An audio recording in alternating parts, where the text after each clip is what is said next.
Estamos voltando com mais um bloco do programa Panorama.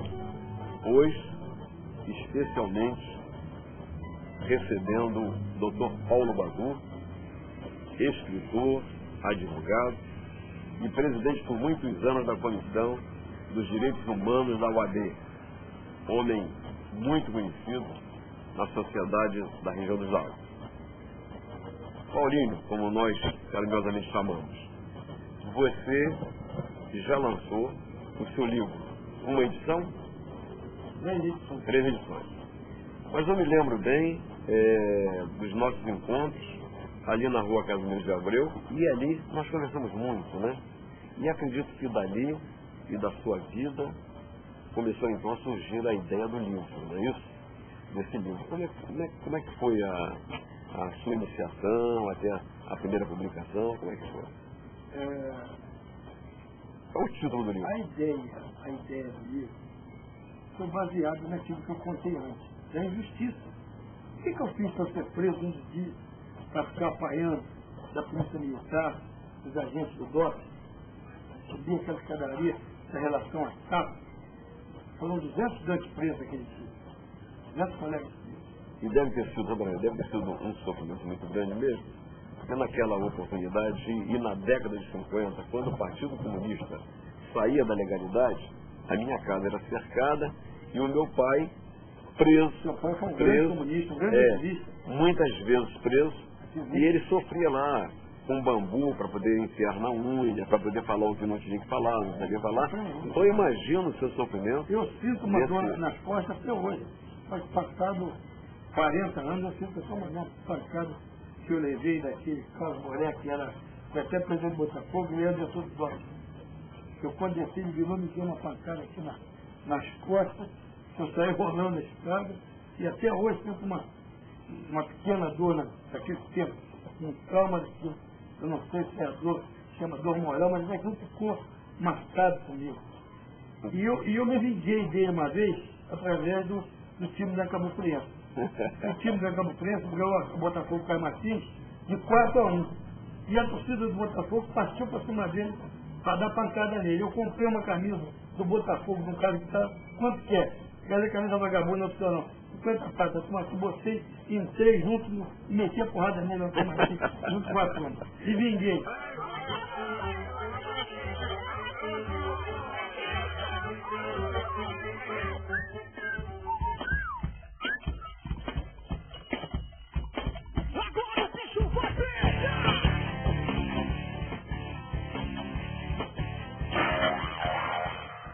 Aquilo me marcou muito. O que eu fiz? Fui lá protestar contra a ditadura, protestar contra a morte de um garoto de 18 anos, de um paraense que veio para conquistar o espaço no Rio, trabalhando, engraxando sapatos, gastando dinheirinho, pregando panfleto, fazendo nada de mal, vai levar um tiro no coração, um tiro certeiro, uma 45, pistola 45. Então isso inspirou o livro? Aí eu, como eu fui também visitado, eu comecei a fazer o livro e comecei a verificar os casos que ocorreram no mundo e no Brasil e na região do Lago.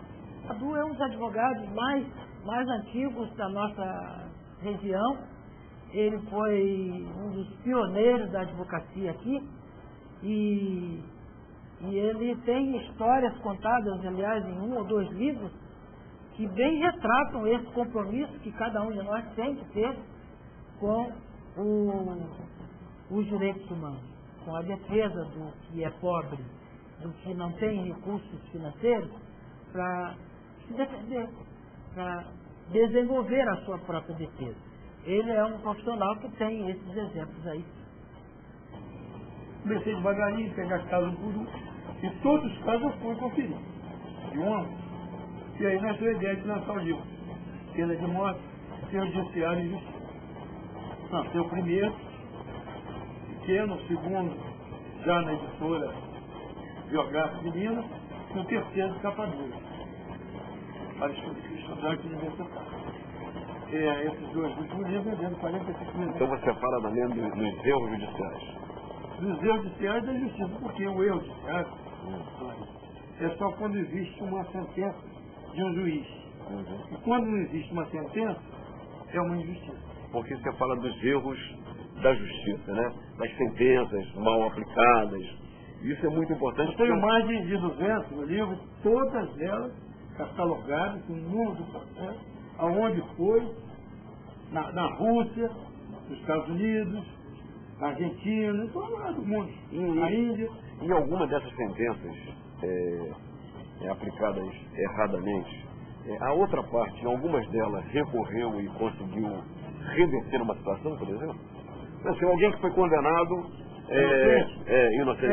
Entra contra o Estado e a maioria ganhou indenização até para a OAB da assistência, a maioria ganhou. Então, Paulinho, muitas dessas sentenças que você coloca no seu livro, que são erros da justiça, muitas delas, porque nós já vimos aí, a pessoa ficar preso 15 anos e um dia ficar comprovado que é inocente, né? Aí o Estado tem que indenizar. Tem um caso médico nos Estados Unidos, ele é do médico que ele foi acusado de estupro. Encontraram um cabelo lá da bicha e ele foi acusado de estupro e foi condenado a prisão perpétua. Aí, 15 anos depois, descobre-se que não era ele que tinha sido cometido o crime. Era um jardineiro do condomínio. E ele foi colocado em liberdade 15 anos depois. Ele perdeu a família, os filhos não queriam saber dele, ficaram horrorizados.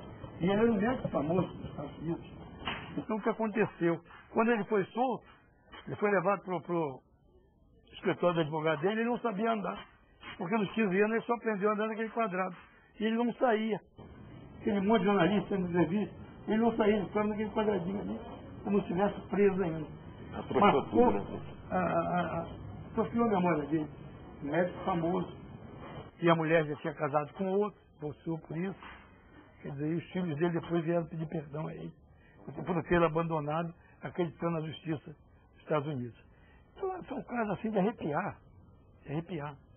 Na Rússia, por exemplo, houveram 56 assassinatos em vários pontos da Rússia, da antiga União Soviética. Um com facada, outro com envenenamento, outro com tiro, outro com explosivo, tudo que você possa imaginar. Bom, aí, quando veio a perestroika, o Gorbachev nomeou 20 advogados famosos da Rússia, 20 juristas, para verificar esses casos cabeludos. E esse corpo de juristas investigou tudo e concluiu que, na realidade, aqueles 56 assassinatos foram praticados por uma única pessoa.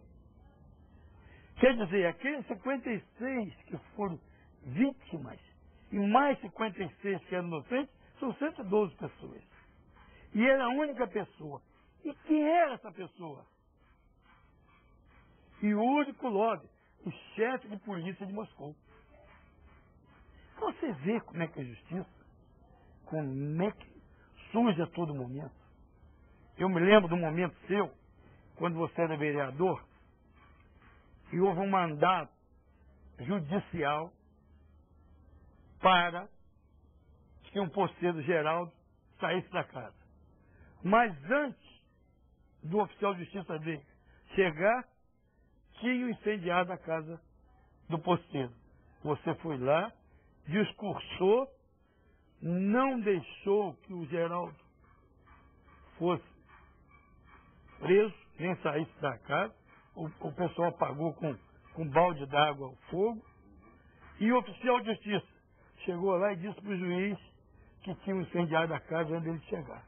Isso resultou na reintegração do Geraldo. Você tornou sem efeito aquele foi graças a você.